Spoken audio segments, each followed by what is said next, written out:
Hello and welcome to the 8th tutorial in the Cocos Code IDE series. In this part we're going to be looking at running a project on a Windows desktop. This tutorial assumes you have set up and generated a project to run it on Windows. You will obviously need a Windows machine. So let's go ahead and open up Cocos Code IDE.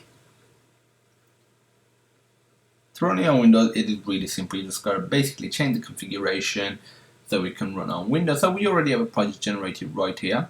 And if you to change configuration, you go to this icon here, which is debug configuration, click on that.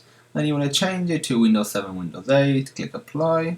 It's going to click close because there are two different ways to run your game. There's Windows debug, which supports breakpoint but has low performance, and then there's Windows run, which has no breakpoint but high performance. The reason you would want to use the debug mode is if you're implementing new features, you want breakpoints, you want to be able to debug it, make sure it's all working. Once you're confident it's working, basically if you was happy to hand it over to somebody, even if you're not final publishing, but if you're happy to somebody to test it, then try the run mode so you can see how it performs. And obviously that's the one that you probably want to give let people try as well.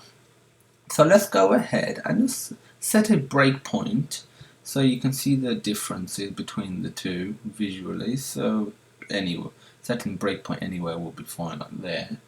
So let's click on the debug one.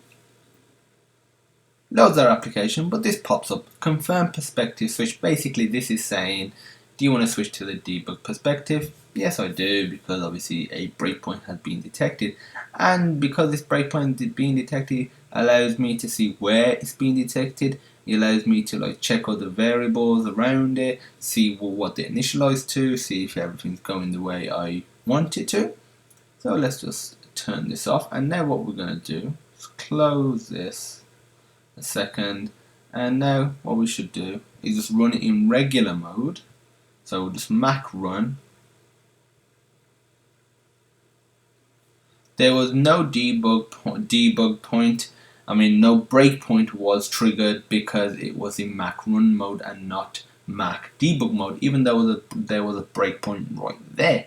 That's it for running your project on a Windows desktop. The next project will cover running your project for the web. If you have any questions, feel free to message us at support@sonarsystems.co.uk. The email will be in the description. You can comment on this video, just directly message us via YouTube.